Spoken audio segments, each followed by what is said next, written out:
Corey and I are engaged to be married. We've been on what seems like a non-stop announcement tour.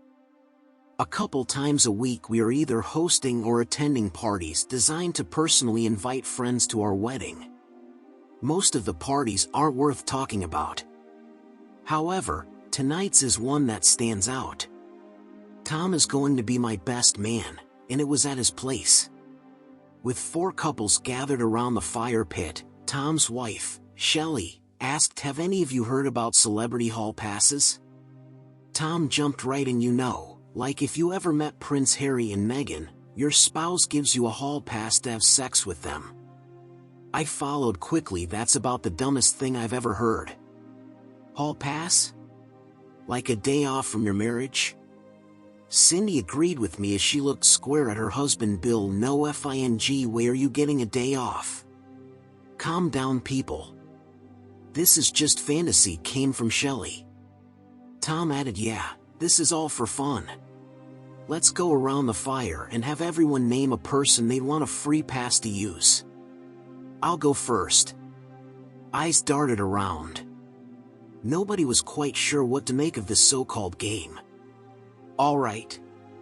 If Bella Hadid wanted to have sex with me, I get a night away from my marriage, no repercussions.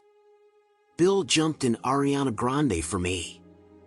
The other guy, Bruce, wanted extra time, so his wife Sonia proudly announced Zac Efron. I must be too busy working. Those names meant nothing to me. There were mostly subdued chuckles around the fire pit. Cindy said Ryan Gosling. Tom stared at me. "Brian, you go next." Not playing. This is something I don't agree with, at all. Pass. Be that way. How about you, Corey? I was shocked when Corey said Jamie Dornan. Next. Who the fuck are those guys? I hadn't a clue. While everyone else named names, I did internet searches for the guy that Corey had called out. I'm definitely a dinosaur. That Jamie guy was some actor in movies I didn't like, and he hadn't made an impression on me. I found it interesting that Corey's choice had a mustache and beard. I'm clean-shaven. Should I change? 7 people had named names. I was the stick in the mud. Shelley gave me one last chance. "Brian, you're the only one who hasn't disclosed their unattainable heartthrob." Corey jabbed me in the ribs and I got the look. "Fine, I choose Laurel." "Great choice." "She's one pretty kitty," came from Tom. Bill added, "Oh yeah. I may have to change mine. One hot mama." Bruce chuckled. "Damn. I can almost see her bouncing up and down." While the booze sank in, the conversation replayed the choices. I said nothing, staring at the fire. Even after a gentle nudge from Corey, I said nothing. This better never happen. On the drive home I got an earful about how rudely I'd acted. Hall pass my ass. You want hall passes? Then let's call off this fucking wedding right now. Based on the jaw-dropping shocked look on Corey's face, I felt that she finally understood where I stood on the matter. Nothing more was said about the issue. Fast forward 6 years and you'll find that Corey and I are now married with a 4-year-old son and 2-year-old daughter. Corey has been hinting that she wants to spend more time around adults. I make good money, so I suggested she research childcare and the job market. After doing her research, she announced that she should work from noon until 4 doing clerical work at a grocery store.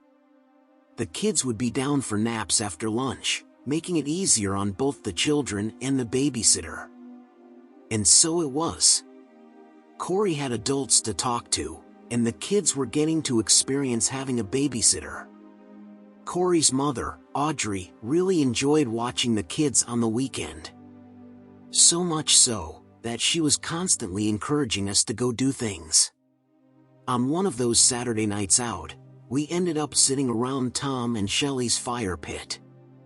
This time we were one of 6 couples. The women had moved off to the side and were occasionally giggling and whispering.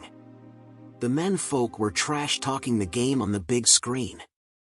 Tom and Shelley didn't have kids, so they spent lavishly on toys. I needed to relieve myself, and when I headed into the house, Tom joined me. "Hey Brian. I'll apologize now if I'm stepping over my boundaries, but I'd regret it if I didn't say anything." I didn't panic as I was more intrigued than worried. "Fire away. You remember that Jamie Dornan guy?" Didn't ring a bell, and I said, "So not really." "He was Corey's Celebrity Hall Pass choice." Ah yes, the memories of that night came flooding back. "I do now." "What about him?" "Well, Shelley works with a guy who could pass as his double. I've overheard Shelley and Corey talking about having lunch, so Corey could check this guy out. That's all I know at this point, but if it was me, I'd want to know." I put my arm around Tom's shoulder. "Thanks, Tom. I appreciate this. I really do." Asking Corey about her day made me seem like a caring husband, but it was obviously more than that. On Wednesday, I felt my blood rush to my feet. "Anything interesting in your day, sweetie?" "Well, I met Shelley for lunch today. Other than that, nothing out of the ordinary." "Wow, you two get together every weekend. What was so important that it couldn't wait?" "She just wanted my opinion on some things. Girl stuff, you know." I hadn't been sitting around thinking that lunch wasn't going to happen. I had a plan, and now it was time to execute it. By bedtime, the wheels were in motion. It's like setting up a row of dominoes. I'd tip the first one over and Saturday would see the last one fall. Friday night, Corey got a text from a block number: "If you want to save your marriage, be at Starbucks 10 a.m. tomorrow. 5th and Main."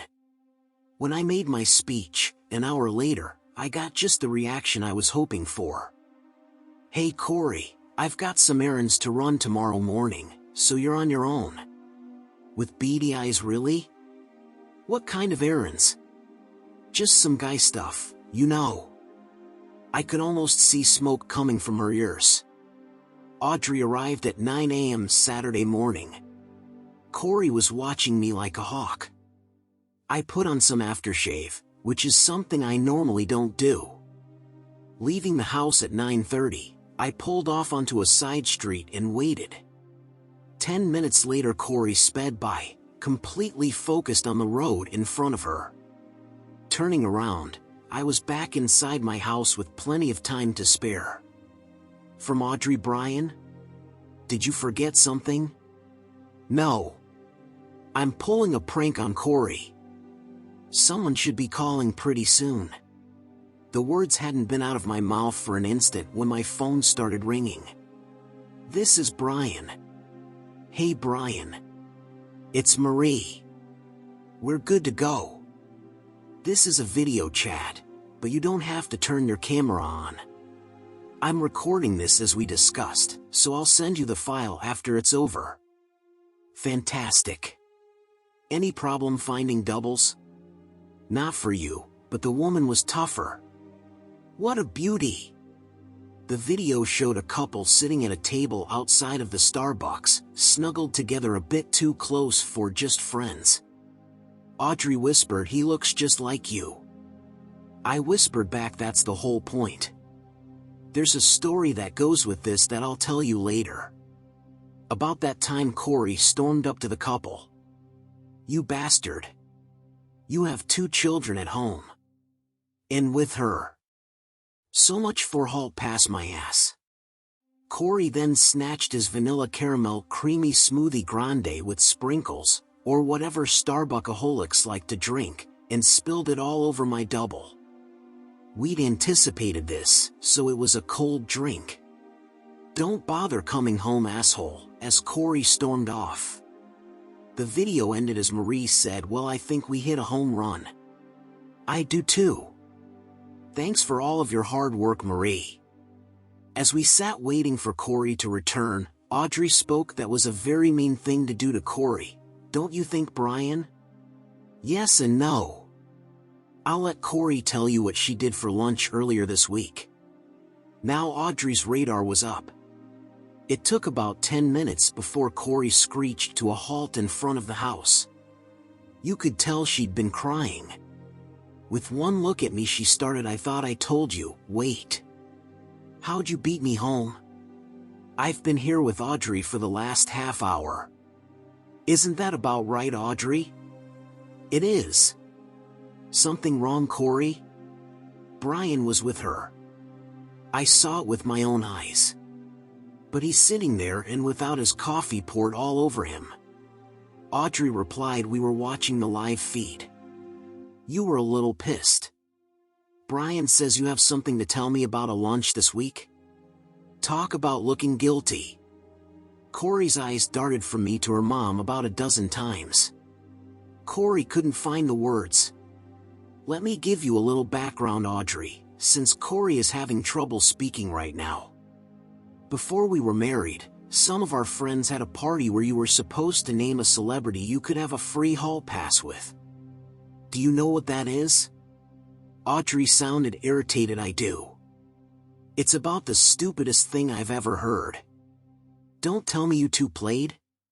Corey did. And after expressing my total disdain for the concept, I named an obvious choice, outside of you of course. Audrey blushed as she said, "Bullshitter. So I take it your double was sitting there with a double of your choice?" "You got it." Corey shouted, "You set me up." "Did I? Why did you have lunch with Shelley this week?" Again, Corey had run out of things to say. Audrey pressured, "I suspect this was some kind of payback. Did you meet up with your hall pass gentleman, Corey?" "No, mother, I didn't. Shelley works with a guy who looks just him though, and she wanted me to meet him." "I mean, look at him. And what did you do when you met him?" "Nothing, mother, nothing. Brian, you have to believe me.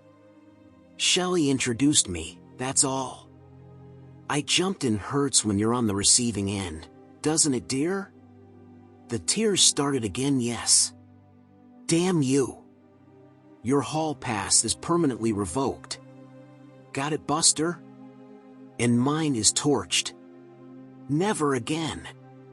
You're mine alone, and I damn well better be yours alone." Standing up and opening my arms, I welcomed Corey for a spine-cracking hug. "You are dear." "You are." Audrey pried, "So how'd you pull it off?" "Well, there's a company in town that can create, with as much makeup as it takes, a pretty good stunt double of anyone. So I showed up with a picture of the woman, and they got to work finding someone to fill each role. Had to use up my new lawnmower slush fund money, but I think it was worth it. Don't you, dear? Asshole." Epilogue. I eventually saved enough to buy a new lawnmower.